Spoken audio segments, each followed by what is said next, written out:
Good afternoon. Hello. Welcome.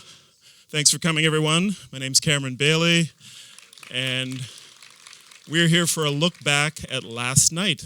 Thanks for coming. I just want to, I'm going to have to sit down to do this. I want to thank everyone who makes this event and everything we do at TIFF possible. If you are a TIFF member, are you a TIFF member? Thank you. You get the first thanks. Thanks also to our donors and to our major private supporters, RBC and Visa, and our major public supporters, the Government of Ontario, the Government of Canada, and the City of Toronto. And we're also very happy that Canada's Top 10, of which this event is a part, is presented by Mubi Canada. We're grateful for their support of Canadian cinema at TIFF. And I also want to remind you, you may already know this, we're showing last night after this event, and I hope you will stick around for that. Have you all seen last night before? How many? Most of you, but not all of you. I won't ask the ones who haven't seen it to put up your hands. Actually, I will. Yes, put up your hands if you haven't seen last night. Actually, what? It looks like the same number of people. I don't know if that's possible. You guys are just messing with me. Anyhow, thank you so much for coming. We've got three of the brilliant creative minds behind this film to chat about it. This has become kind of iconic in Canadian cinema, certainly an iconic Toronto film, and one of the defining films of that peculiar moment known as the turn of the millennium. And I hope you all remember that, but maybe there are people here who weren't around for it. It was wild. I want to first bring up the panelists, and then we'll just get right into it. Please join me in welcoming to the stage the writer and director of last night, Don McKellar, the producer of last night, Fichman, and David Cronenberg, one of the stars of the film, and a filmmaker in his own right. He's just an actor, Cameron. All right. Thanks so much for coming. My pleasure. All of you. I'm a bit shocked that there's quite a few people that haven't seen it, so what about spoilers? I'm just confused. I don't know. Well, you know, we're going to show three clips. You know that the millennium happened. I hope you know the premise of the film, so I think we can spoil away as far as I'm concerned. I want to start, Don, with you. Back in the late 90s, as the turn of the century, the turn of the millennium approached, you know, millennial described maybe more of a mood than what it does now, a whole generation. And I wonder what drew you to this terrain. I know there was a project that this film was a part of, but what was interesting to you about telling a story set on the verge of the apocalypse? Right. So this, just so people know, this was part of a series of films. It was actually commissioned to be part of a series of a film called 2000 Vues Par, which means, you know, 2000 seen by. Very good, Cameron. Thank you. Oh, thank you. All right. It's a French company commissioned it, and their concept was to do a bunch of films from around the world about the turning of the millennium from upcoming filmmakers of the next millennium. That was the concept, sort of. And so they asked me, because they liked my short film, Blue, starring David Cronenberg, actually, to if I wanted to do a film. It was actually commissioned as a series of an hour-long films from where Taiwan and Brazil and France and Germany, where else? Italy. Yeah. Italy, Simon Liang. Simon Liang was one of them. And, Walter Salles. Yes, Walter Salles and Hal Hartley. Not exactly, even then, a filmmaker of the next century, but still. I was flattered.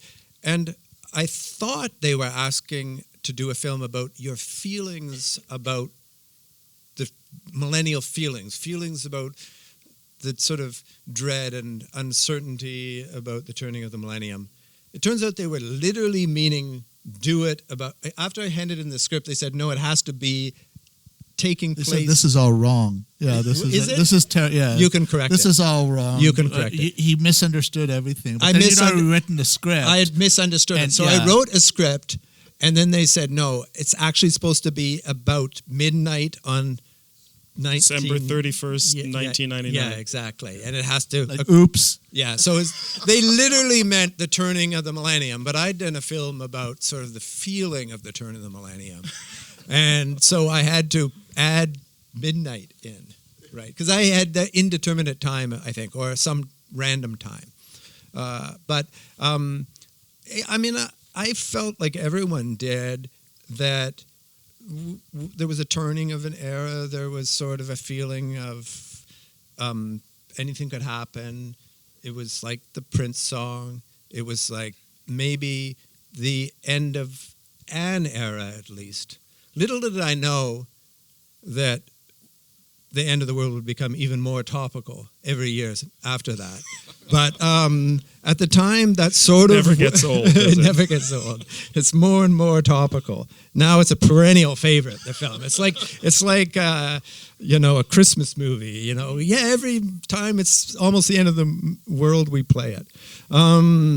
So I really wrote it fairly quickly about that feeling and about Toronto, because like I said, it was, in a way, I felt I was representing Canada because I've been asked to represent Canada. So I was thinking about what the Canadian response to the end of the world and the Canadian protagonist.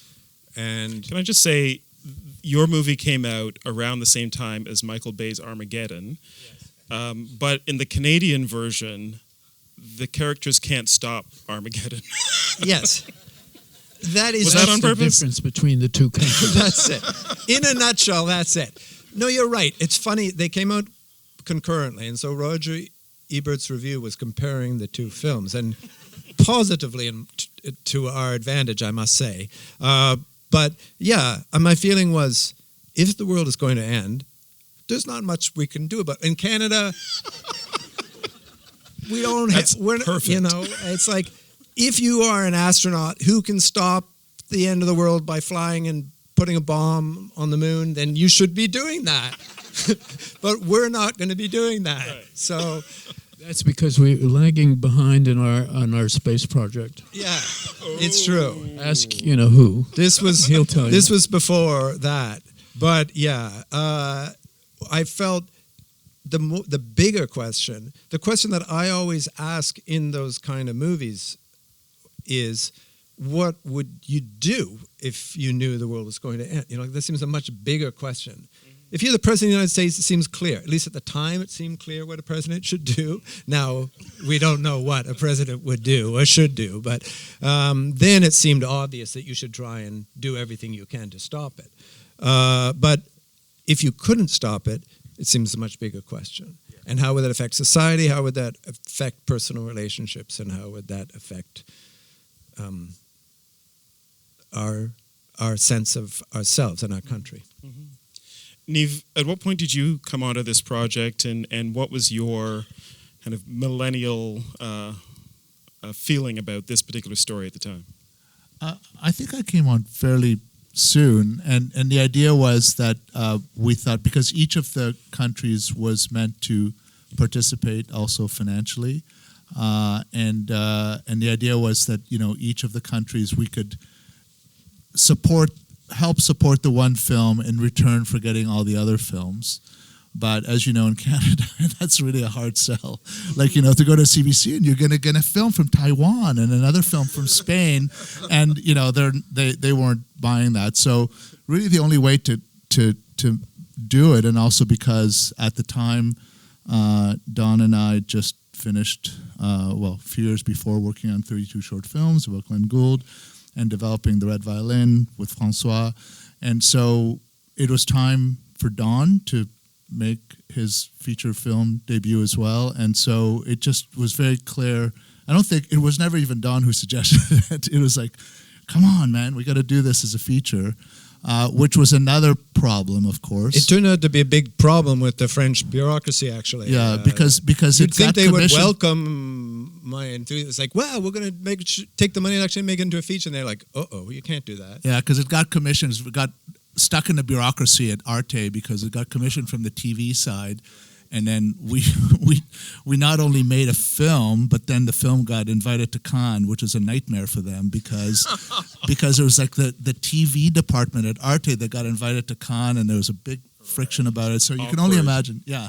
But anyway, me and Simon Leung, we both did features, and which were actually the most successful films. But they were sort of we were both sort of persona non grata. Chastised. We're chastised on many levels, but that's the way you make films. You know about that, David, right?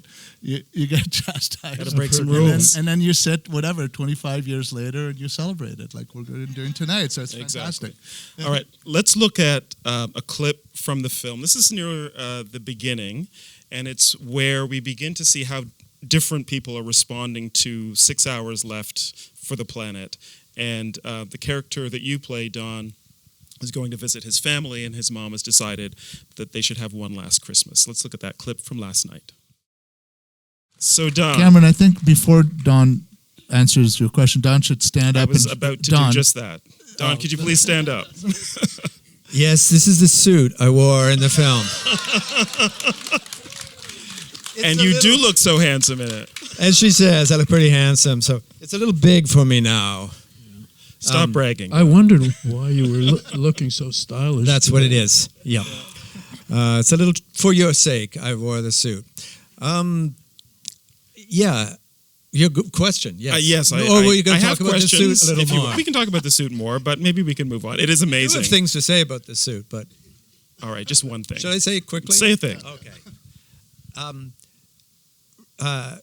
Leah Carlson, who was the wardrobe designer, was an amazing, gifted person.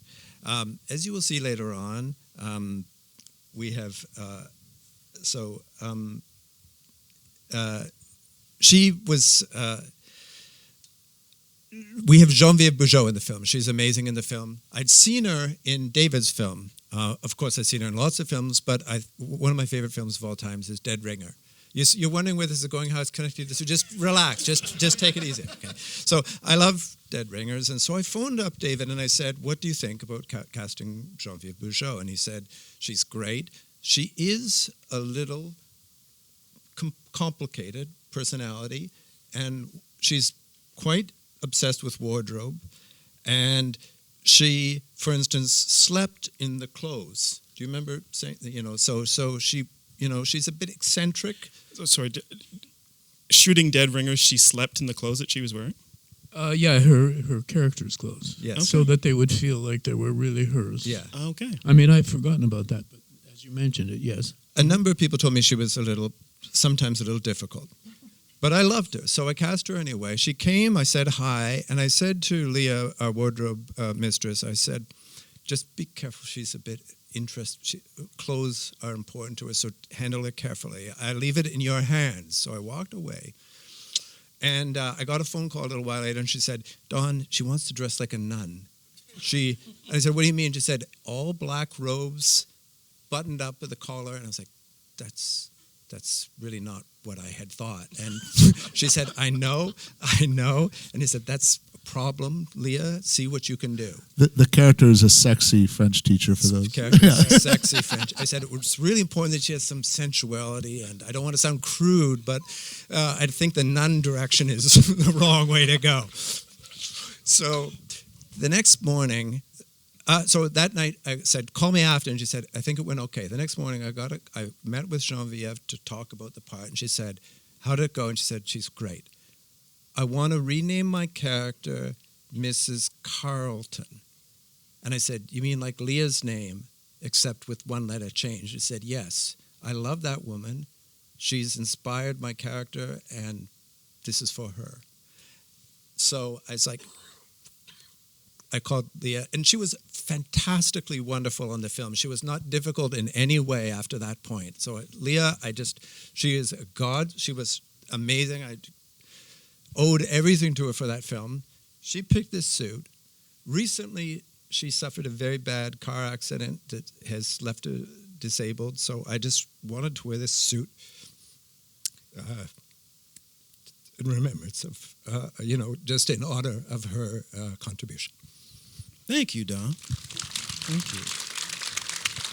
She's really the best The best wardrobe person I ever worked with. You had an all-star crew and cast on this film. It really does seem like it is such a snapshot of the brightest lights in the Canadian film world at that particular moment. Your leading actors, your supporting actors, cameos. Danny Iron has a cameo, your producing partner at the time, Niamh. But that was my real score. Yes. I didn't see your cameo, Niamh, but... I'm shy. And then everyone And behind Bruce the camera. McDonald Bruce McDonald and as well. Francois Jordan. Everybody behind the camera as well. Leah and Doug Coe shooting it. You had John Dodgerman. You had all of the people who were the top of their craft level at the time. How did you pull all that together? I mean, it was it was incredibly easy. That was the thing. I mean, I really got everyone I asked for, right? I mean, I was afraid that I wouldn't get some, like Geneviève, but really my number one choices for all the parts said yes. It really was a moment in Canadian film where there was a real optimism about Canadian film. We were all very close. We were working together. But at the end of the world, though. We didn't know that That's was Canadian the end optimism at the time. at the end of the world.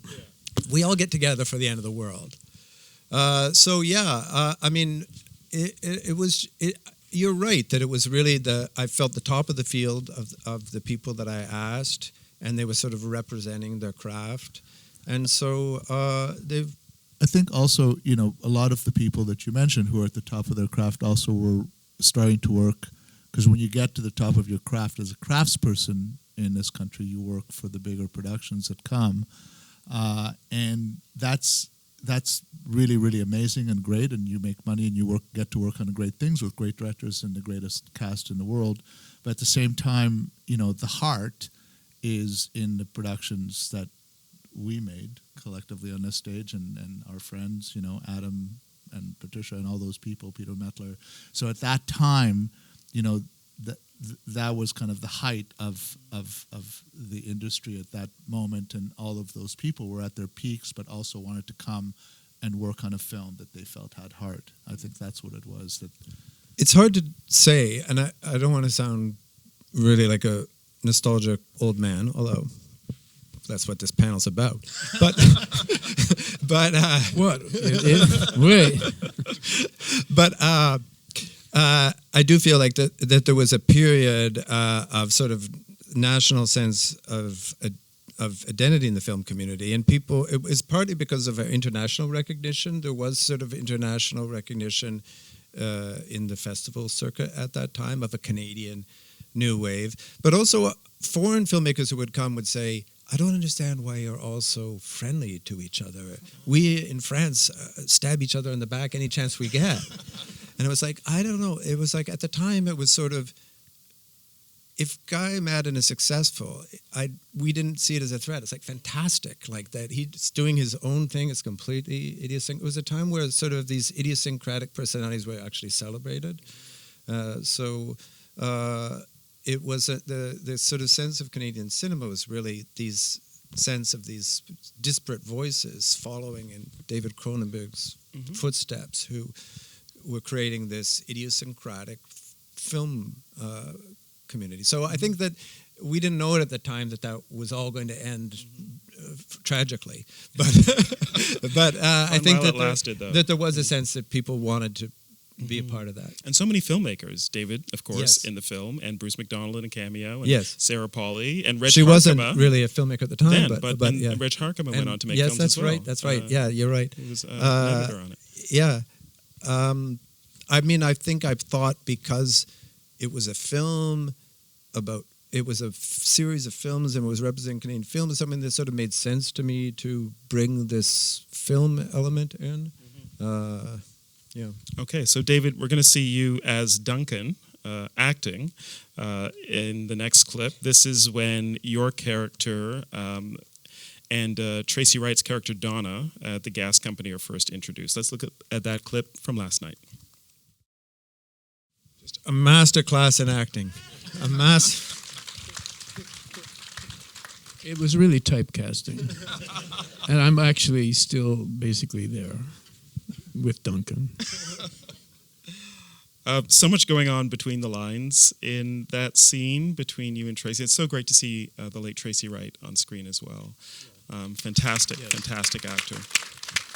Yeah, I have to say, I've been waiting to say this since we heard about the panel. I think the script is brilliant. The writing is fantastic. And it was so much fun to do it, to play with it. There's so much subtlety going on. It's really a great film. You could have said that earlier, but thank you for... Well, I didn't think that earlier. How many years has it been since we've... Anyway, thank you very much. Thank you. I want to ask you about tone, and I guess, David, you as the actor in the scene, but Don, also you as the writer and director, because there are moments in the film where it feels like a love story, or it's a lament, it's a kind of existential crisis movie. Sometimes it's a comedy. And getting that right is in those nuances in the dialogue, of course, but also in how you're directing your actors and what they're delivering. How were you calibrating those different tones? Yeah, it was a really hard tone. You're right in a way. That's really all the tone, because I think that there's a suspended tone where you really don't know what's happening or what is that character doing? Is he good or bad? Why is he so calm? It's the end of the world. Is it the world really ending? So there's a sort of, I feel like it's a sort of almost a writerly tone where you're deliberately withholding a lot of information for suspense. So that was a lot of it. It's something that I'd sort of enjoyed when I see it in a movie, but I thought I would like to push to the extreme by making it literally the end of the world. And with my background in acting and theater, I really felt, like you said, it's all an exercise in subtext, which is, I think, the most important thing for a writer to learn. When I was taking acting classes, I remember they used to say, to help motivate you, always think of the biggest stakes, behind it. Like, you want to kill that person in the scene, or you love them, or something like that. And I thought, or it's the end of the world. You know what I mean? It's a big subtext that you can play. And so every character essentially is playing that subtext one way. And that, to me, was not only something that I sort of was hungry for to see in movies, but also I felt it was a very, very Canadian thing. And since I was supposed to represent Canada, I felt I was dealing with sort of both stereotypes and sort of validation of Canadian types. Like the reason is considered, but there's depth in it. Sometimes it's ludicrous and ridiculous, but sometimes there's a strange kind of heroism in it. Yeah. I mean, the recurring scenes of your character, Duncan, methodically calling all of the customers at the gas company and thanking them for being customers over the years as the world is about to end, and just making sure that he finishes that up and strikes off each name as he goes. That's kind of hilarious and maybe very Canadian as well. I'm still doing it, actually, because the list keeps getting bigger. And drawing those lines is really not easy these days. But, I think it is an ultimate Canadian film. This is Canadiana at its purest, and I felt that doing it. And, of course, I wasn't there for the scenes that I wasn't in, but I was confident that this was an overall, of course, because of your directing, I was convinced that this was the tone of the movie and that it was the right tone. And of course, any actor has to have confidence that the director will tell them that they're not in the movie if they do this, David's persona was actually sort of crucial to me because he sort of exemplifies that to me when I would see him being interviewed and things. He does have this sort of intelligent, calm demeanor, but then you see his films and you think, what? How did that come out of that character? Duncan is not a filmmaker. But there's something underneath going on with that guy, right? And so this guy was kind of he's sort of the master to me of that sort of depths underneath the calm Canadian persona.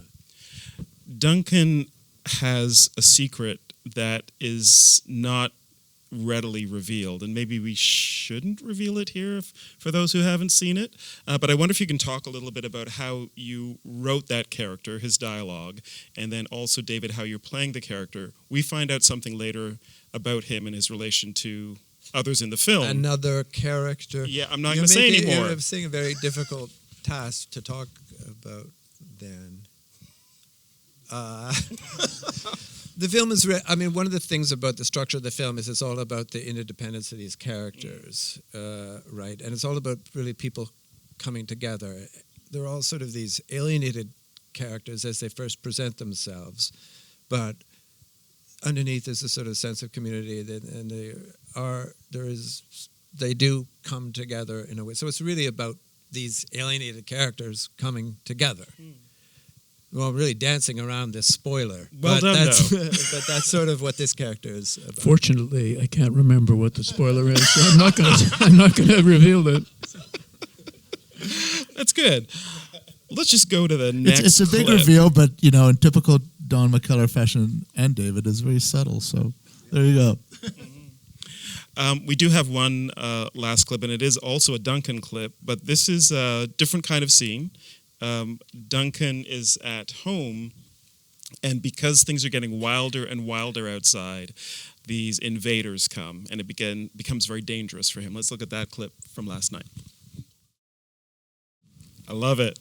Now, I don't know if I can say this with you on stage, but that felt to me like the most Cronenbergian scene in the film. And Don, I wonder if you could talk about setting it up, writing it, directing it, blocking it. There's so many technical elements there that felt, to me, inspired by David. I'm very happy with that scene, too. And I do think it's, if I may be so bold, a little Cronenbergian.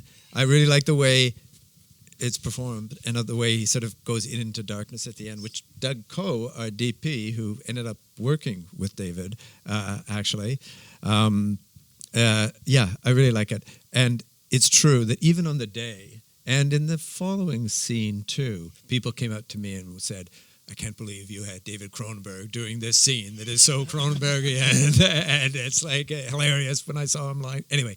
So I guess, of course, because I'm doing a film, I think that in lots of ways, little ways, I'm sort of little tributes to his films throughout because they were so important to me, and I think so important to Toronto on film, to the sort of our identity of Toronto on film. So I would be happy. I don't remember consciously thinking that, but it was unavoidable when I actually saw him in the shot.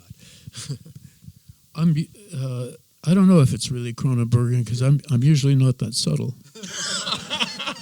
It would have ended with his brain being blown off.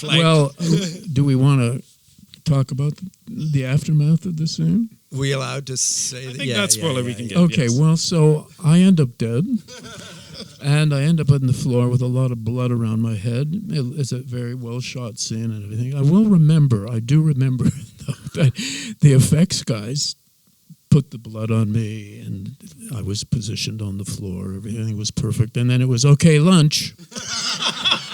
And they said, David, could you just lie there for now? Because, if you get up there, we're going to have to clean you and then do it all over again. I said, yeah, sure, fine. And then I remember my AD saying, oh, it's revenge for all those actors he's put through the torture of getting the blood. And I never heard that part. I was a trooper, right? I did that. Incredibly good sport, yes. Amazing. It's a great scene. And let me just ask you about when we first see the shot of the exterior and the killer with the shotgun who's coming. It's that very intense bright light. The whole film takes place in the 6 hours before midnight, but there is no nighttime in the film. It's all this bright, searing daylight, which was done with a particular process at the time. Can you talk about that? Yes. So, the film is about the end of the world, but the premise is that people accept that the world is in fact going to end. So there had to be some really tangible evidence, because otherwise people would just say, it's a conspiracy, it's not really going to end. Even back then I knew that was what the response would be. So it was like, I had to have something wrong with the world. That's what I thought that people would see. With no budget. With no budget, that's right. So I couldn't have fire in the sky or something like that. So I thought, what if there's no night? Because it implies that something is wrong with the fundamental mechanics of the world. Like it's something big has gone wrong, like something astronomical. Because I didn't want it to be an end of the world that you would blame on people, because then that would be too easy and that would divert their focus. It would all be about the anger at the enemy who had screwed us up. Or it would be, and I didn't want it to be about that. I wanted it to be something that all of humanity was in the same position. So I thought of this idea that there's no night anymore. Something's wrong with the sun. The sun is always bright. And it's something, by the way, for those of you, I've ruined it for those of you who haven't seen it, because it's something you're supposed to realize as the film goes along. You're supposed to be thinking, it's weird that it's getting later and later and it's still bright outside. I don't tell you that up front. You're supposed to realize at some point around 8 or 9 o'clock, either this is a really low budget film and they can't afford to shoot at night, or this is intentional. There are these time markers on screen every now and then. Yeah. So eventually it is addressed, but not until the audience has figured it out. And so I also, one of my concepts was we'll have very little green in Toronto, which is actually very hard because there are lots of trees and things. So I had to find areas of Toronto that didn't have a lot of vegetation. Mm-hmm. Where did you shoot? Weston. Okay. That's nothing. It's bare. That's barren barren wasteland. Okay. There's places and sort of modernist air buildings, sort of they had a sort of bleakness to it, things like that in Toronto. And I wanted this bright, sort of merciless sun. So to do that, we also, talking with Doug, our DP, decided to do this bleach bypass process, which sort of means that the silver is retained in the film. It's a difficult process, but it creates this weird image on the film, this sort of stark image. It's very filmic. It's also very difficult to work with, because once you do it, this is film, and once you do it, you can't recover the information that's lost. So it was a risky. Not a lot of people did. They did it in Seven, the movie Seven. They did it in a couple of Juno films. There's a couple of films around the time that people had done it. We did it. It was kind of crazy to do, but if you see it in a cinema at the time, it creates this sort of apocalyptic feeling that the film itself is falling apart, and it may have been. Yeah. So I'm not going to mention that the music could have been the Bleach Boys. Yeah, that's because that's would have been that's a great idea. It's too late for that. For the next release, it's really a Bleach movie, is what you're saying. Yeah. Okay. Neva's the producer. When Don, I don't know if this was Don's or Doug's decision, but when they come to you and say, we want to use this chemical process on the film that could risk everything, and we don't get a chance to reshoot it because that information is then lost. What do you as the producer say? Well, I'm known for taking risks as a producer, but for the record, I never supported this idea. I still think when I look up, I think, oh my God, it still looks terrible. But that's the image that my director wanted, and so it shall be. But my own personal opinion of this is that it was a massive disaster. Yeah, when I was talking to Doug Coe, the cinematographer, about doing my movie Crimes of the Future, I said, but what happened with last night?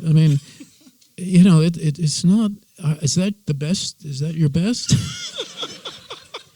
By the way, it looks better now that we did the restoration. I will say it looks than better. it We ever has, restored the because film. It used and to actually, also be blurry. for those of you who are seeing it tonight, it's actually will be sharper and than the people who actually saw it in the original cinema. yeah, So the restoration is better than before, but still, it was pretty. But yeah, still, yeah. I mean, what is funny about it to me is that it was actually like supposed to be bright, but actually it makes it darker in a way. Darker. It's a higher darker contrast. brightness. Yes, it's a dark brightness, if you will. The film is a darker brightness. It's an apocalyptic look, Yes, I guess, more exactly. than anything. I mean, we did do tests. We weren't completely irresponsible. No, it was the test the reason that I really, really didn't want it to happen was seeing those tests. Oh, It's like, right. it's going to look like that. We can't do this. Come on, guys. But, you know. It just seemed like a film. It's about the end of the world. It should be a bold look. That's my defense. Fair. You shot this in what, all in 1998 or 97 as well? 98. 7. What? Yes. Really? Guys, get it together. Yeah, What it was year in the fall of 97. Okay. No, Yeah. man. because I remember my hair was like that in '97. Okay. That was your look in those days. Yeah, All it right. changed the next year. So this is the very early days of CGI. But I understand there are 2 CGI shots in the film. Is that right? We didn't have a big budget. We couldn't afford it. CGI was very, very expensive in those days. Fortunately, Neve was also producing another film that there was an overage in the... No, yeah, it was because we're was some making leftover Red money. Violin at the same time. So we finished Red Violin in the summer of 97, and then we immediately moved to shoot this. Yeah. And so we had more money for that film, and we had a lab in Montreal that did all the. There were more CGI shots in Red Violin, and they just did these few shots that were The part 2 of shots, Red but Violin. I challenge you to... I think, for those of you who haven't seen it, try and figure out what the CGI shots are. One of them, I suspect you will get. The other one, I doubt you will. Yeah. That's all I'm going to say. But they did them. It was part of that. Yeah, those who work with me know that we always. Was that Duncan's I hope secret? there's no one from Telefilm here that would. Was you that know. Duncan's secret? Which are the CGs? Which are the secrets? He knew. It was in his box. Yeah. All right, there are at least 2 secrets in the film. So, given that you had to borrow some CGI capability from Red Violin, if you were making this film today with all the technology that is available, let's say you had roughly this like an equivalent budget today, but a lot more tech, what would you do differently? I mean, it's really hard to say because I believe that having access to that kind of CGI would probably have corrupted my vision. I honestly believe that because it's like if I could think this whole sense of the concept of this film is developed out of my restrictions. You know what I mean? It's like I didn't have a lot of money. I didn't have a lot of CGI, and I had to do a film about the end of the world. So right away, that got me thinking. Right now, I'd be like, oh, the world blows up. Well, we'll crack it open, and creatures will come out. I believe you'd use CGI for completely useless reasons. Like there'll be no explosions. There'll be no sort of standard CGI moments. It'll be to wipe out wires or to, build a brutalist building a little higher or whatever. Hopefully, that's what we would do. I We would believe just that 100%. hopefully we would have pushed the same concept, but it's dangerous, right? It's a temptation. It's not dangerous. It's not. I use it all the time, and it's very subtle what I do. No, but I'm talking about cliche CGI. Yeah, but it's not like you're seduced by it because you have the possibility. I'm sorry, Don. I think a lot more of you than you think. Of In yourself. my young impressionable age, I think I might have gone for some bigger ideas, like some bigger, crasser ideas. I I don't know. You don't believe it? No, David, I don't you've think so. never been seduced by that technology? Now that I think about it, there are 3 CGI moments in the film. okay, 3. Yeah. All right. No, I don't know what the third one is because I know of only 2. I mean, if you had Bruce Willis in it, maybe. we tried for Bruce. I mean, the best, No, you the didn't. best Come on. CGI is always the CGI, as Neve says, that you don't even know is there, right? Because if you see some big explosion or creature or something like that, then you start questioning it. But even though David is defending it, I think he's a master at doing practical effects, right? And he always mixes practical effects with augmentation from CGI. Yeah, I mean, but even in something like Maps of the Stars, which is taking place in L.A. and around L.A. We only shot for 3 days in L.A. So we have a scene on a terrace on the top of a building, and in the background you see the Hollywood Hills. Right, And that's so CG. that's great, right? And it looks perfect. You could not imagine that you were not in L.A., but nobody's going to say, "Wow, look at that!" No, special but you effect. still It's build. in other words, it's different from the fans of Marvel movies where they really actively look for the great. Right. No, But you we're saying the you same build thing. big practical effects still. I mean, That is that's true. that's and most people don't actually. So It's even in the Shrouds, my latest movie. There's some physical effects that are CG, and it's you can't tell. I mean, you just can't. It's the technology is really phenomenal these days. Okay. he will never fight you on technology. He's always pro technology. And we like that.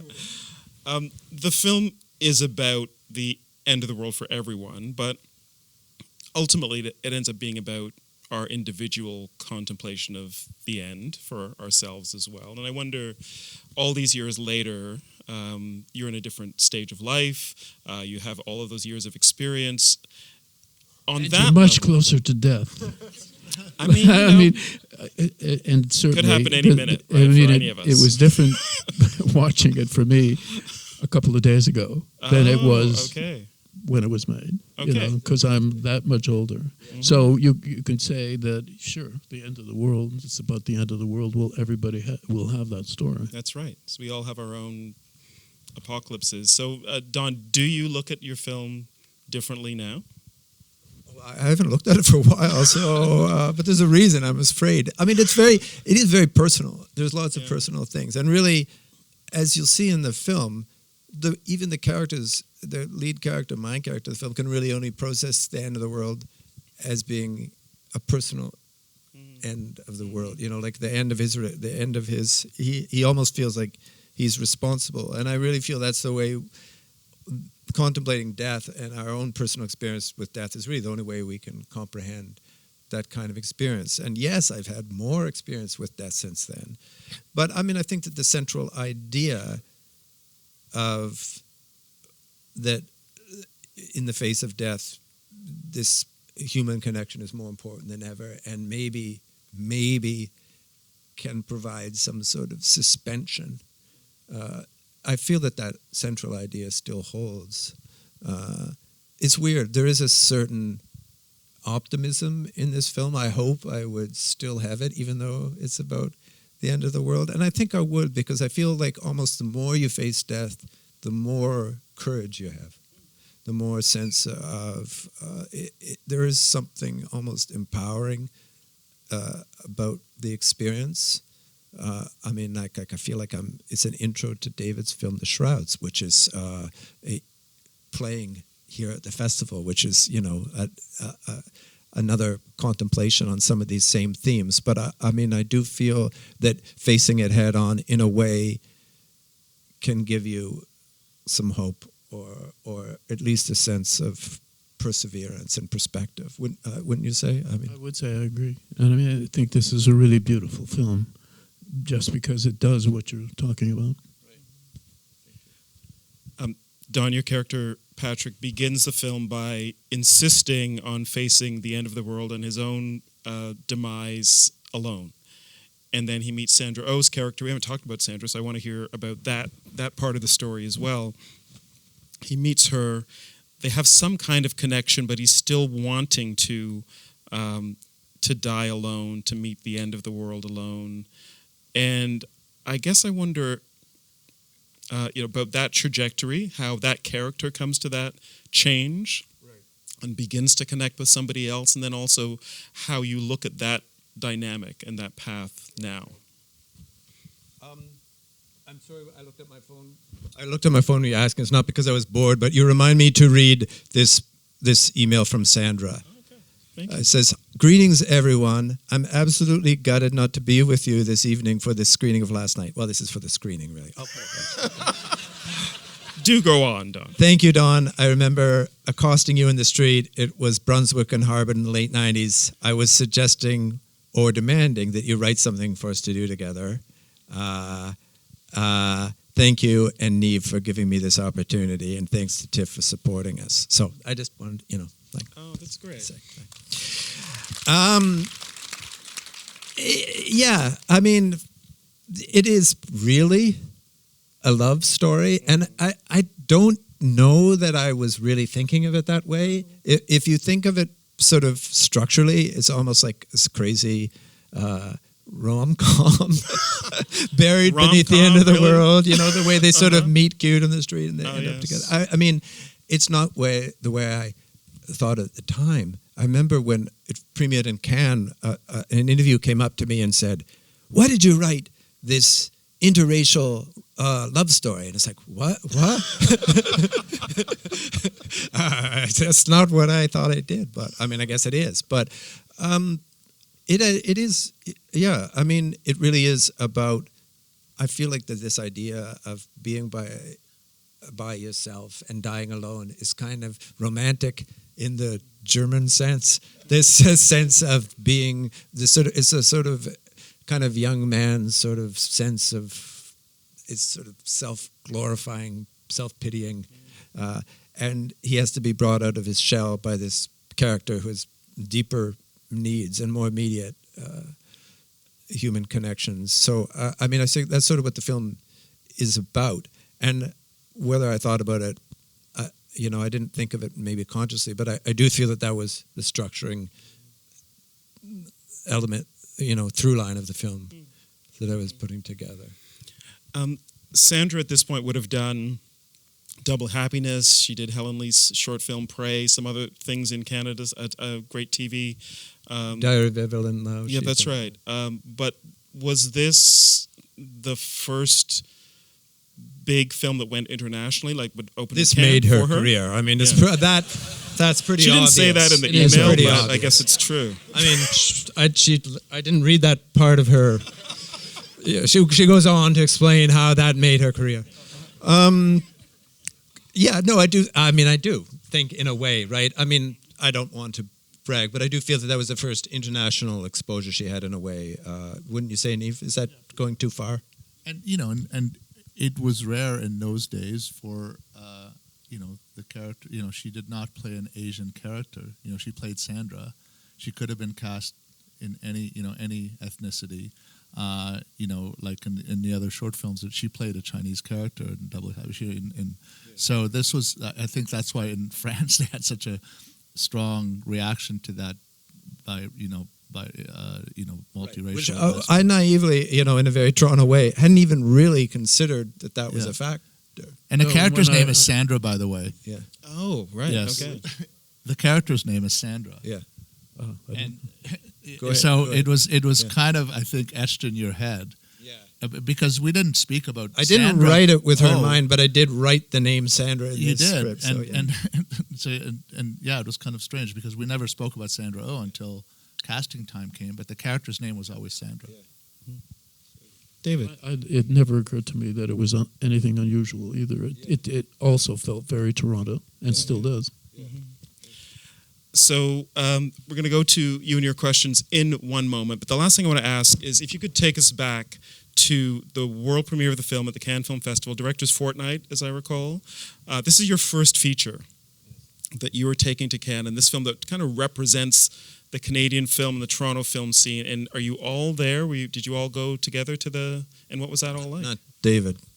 Yeah, He refused to go. He said, Whatever. "I'll go with my films. Thank you very much." So everyone else. If you had made Duncan's outfit available to me. I just took it. Anyway. So what was that like for all of you, Neve? I mean, it was thrilling, John? pretty thrilling for me. I was pretty excited and very scared. I must say, before the premiere, I was really scared because I remember there's a film that played the night before us that was booed off the screen in the fortnight. It was. Do you remember Boxing Helena? Yes, of course. Yeah, It's a Boxing infamous Helena. film. Do you remember that film? Yeah. But anyway, I was like, okay, I hadn't seen the film, but it was like terrifying. This is real. Idea, right? Like they're it's a blood sport over there. But our in fairness, our friends Patricia Rosema and Adam McGowan had been to Cannes and been highly celebrated. So I don't know if just you made the went pressure with- even more. I had to, Yeah, this I was- had to compete with them. Yeah. So I was very scared, but thrilled, and it was a real hilarious whirlwind working with the French press.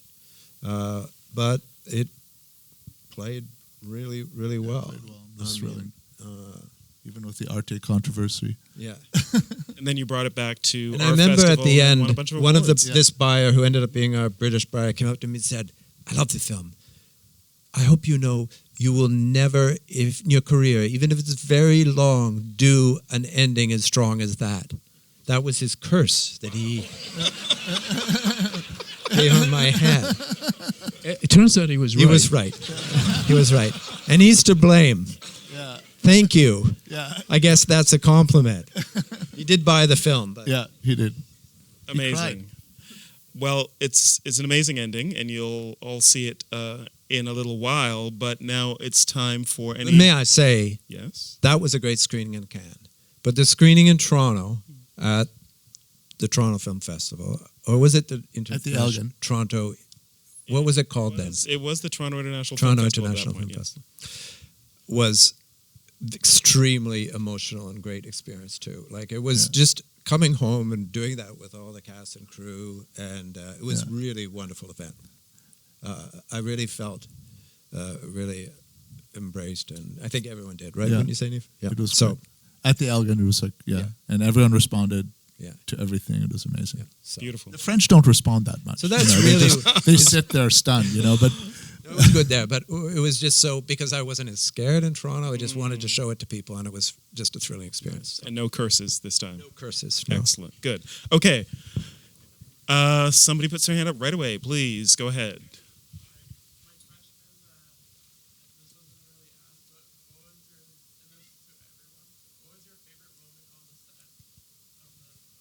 Favorite moment on set? that was so long ago. You're really testing us. I don't even remember the set. Did we go on set? Yeah. I liked lying there in blood.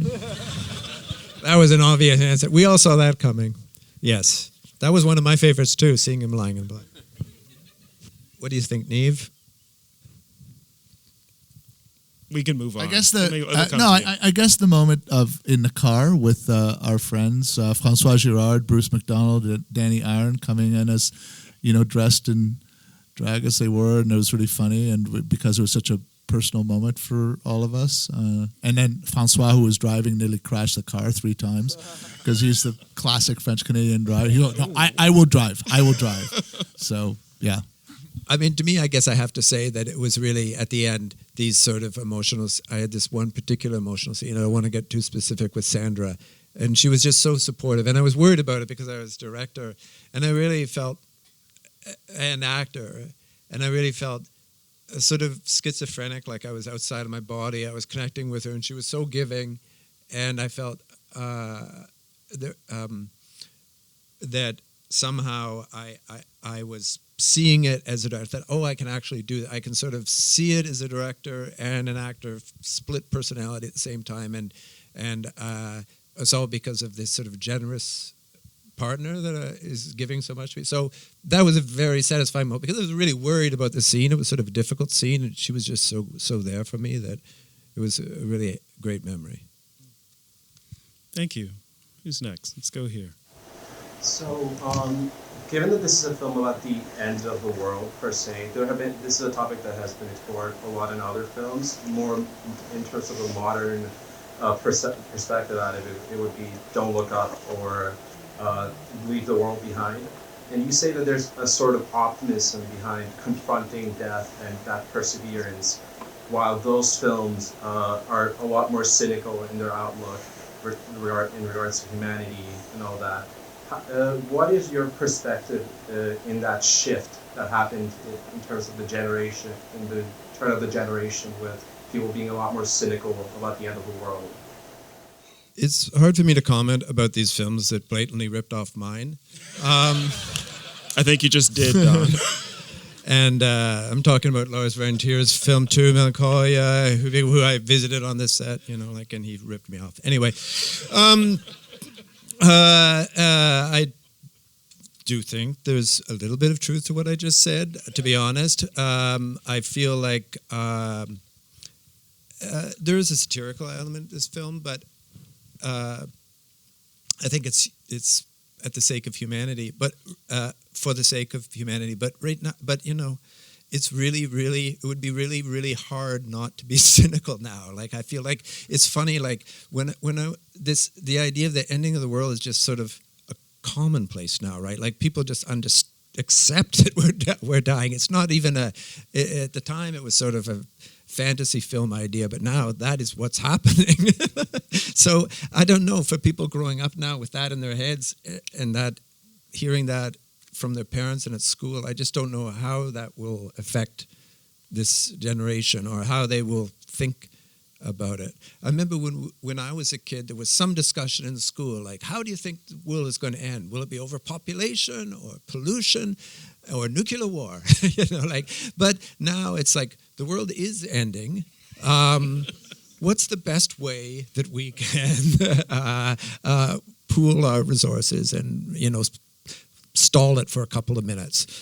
So I don't know. I don't know. Like, I think it's a bigger social question. The whole end of the world thing has sort of been reframed. So I think to be cynical now about it would be very hard to be optimistic these days, as it is hard to be optimistic every day these days. Sorry to be a downer at the end of it. Yeah, I'm always excited about breakfast. Someone said to me, "Hey, what gets you out of bed in the morning?" I say, breakfast. I'm excited for breakfast. Well, I'm going to keep that in mind every single day. All right, a couple more questions. Let's go here. Don, you mentioned at the time there was a camaraderie within the film community in Toronto and Canada specifically. Can you speak on that connection that you kept with that community over the years? And can you speak on why do you think that's kind of changed? Because I think nowadays maybe it's part of the cynical environment that we've grown up in, but it feels a little more competitive and everyone's kind of eyeing each other from different sides of the bar with, not sharing drinks and stuff like that. Can you speak on that a little bit? Well, I think my colleagues can speak about it too, but I mean, I feel it's hard to say. I do think it's sort of true. I feel like for one thing, this industry was very young then, and you really couldn't sell out even if you tried back then. Do you know what I mean? I always think when I talk to young people now, it's like the idea of selling out and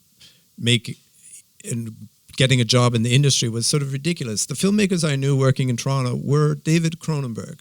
That's it, pretty much. You know what I mean? Who had successful careers and were continuing.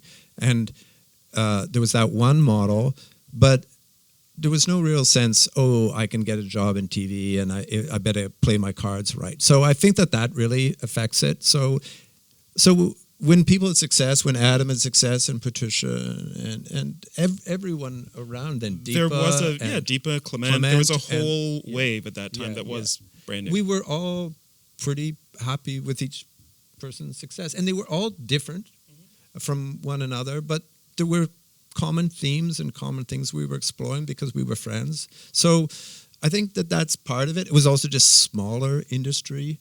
And also probably our sense of a national project or a Canadian project was probably a little maybe naively optimistic at the time.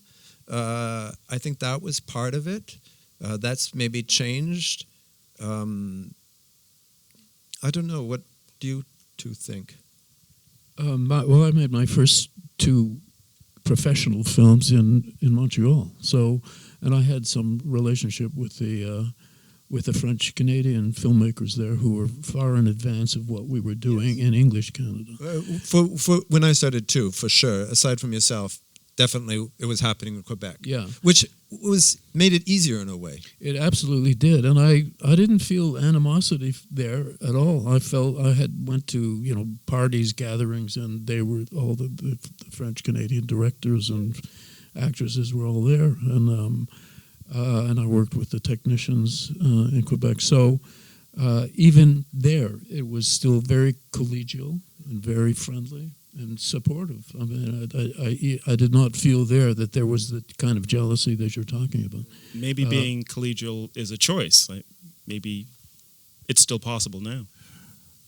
But I think also it had to do with a shift from the world attention, shifted from Montreal to Toronto in the late, I guess it was in the late 80s when Patricia went with, I've heard the Mermaid singing, to Cannes and had a huge success. And then, and TIFF had a lot to do with it because TIFF, was a gathering place for all of the, Toronto filmmakers, and we were very proud of TIFF.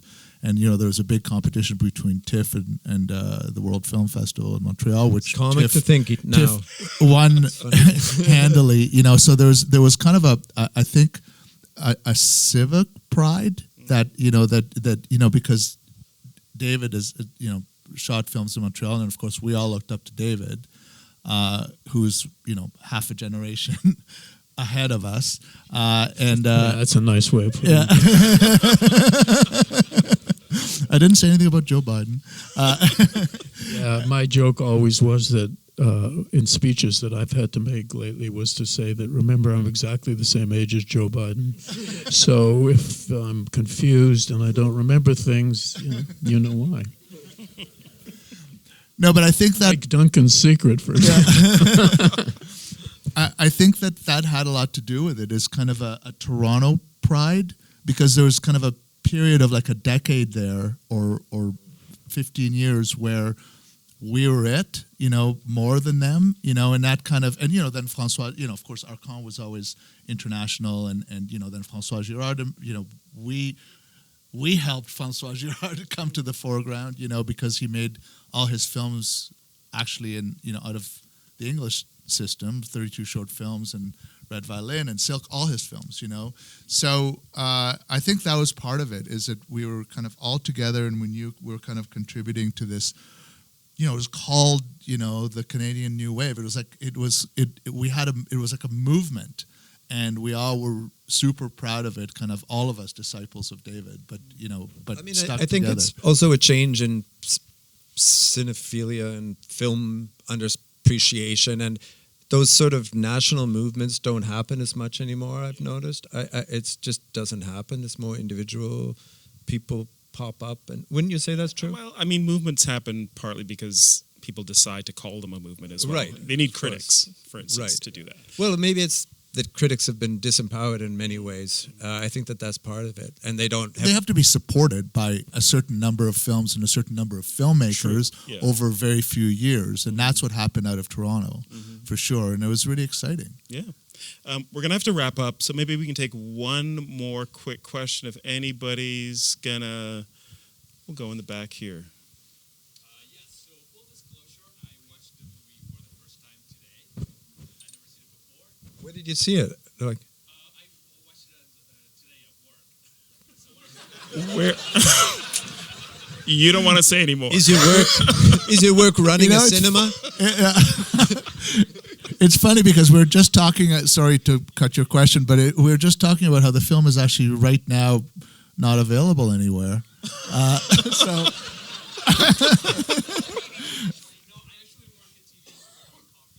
Okay, fair enough. Okay. I'm glad you saw it. I'm glad you saw it and you came out. And I'm actually still, the film actually did resonate with me, so I'm still sort of processing it. And one of the things that I really, just building on the question that came before, that even though we've seen many stories about the end of the world in cinema, this one has a very unique point of view. It really felt like a very fresh take. And the one thing that I'm still sort of processing is that there's a choice that two characters make that I'm not going to spoil for the people who haven't seen the film. But to me, it sort of said that at the end of the day, we end up choosing joy. That's what I got from that decision that the characters make, and it really made the film very different to what you usually see in terms of end of the world type of movies. So Yeah. my question would be is like, has anybody ever approached you about doing a remake of this? There have been a couple. It's he's afraid of the big budget because he'll be seduced by CG. No, but maybe some of that TVO money, we can put something together. No, I mean, there have been films very, very similar that have been made to this film. I think it is sort of, the one person said that sort of started a genre of films about people dealing with the end of the world. I mean, but no one's weirdly talked. Maybe it's time. TV series. Oh, That's true. There was some talk of weirdly a TV series. Don rejected it. outright. Every episode, the world ends. Exactly. It's like, I love it. All right. I like the beach, brainstorming that session. movie? On the beach, It's good. yeah. Yeah, that was on the beach is sort of about the after the end of the world movie, but well, sort of like, But, yeah. but it was really an end of the world Yeah, movie, yeah. and it came from all the atomic bomb fear Yeah. of the 50s and 60s. there was, of course, there's a sort of wave of nuclear post-apocalyptic films. Yeah, like- sure. Yeah, But this is a pre-apocalyptic, it was. And very joyful. and it does have joy. I'm glad you We are felt gonna that have way. to- I do think that is the intention in a way. Yeah, we're going to have to wrap it up. Thank you all for being here. Thank you, Don McKellar, Thank you. David Cronenberg, and Nate Fichman. Thank you, Cameron. Thank you.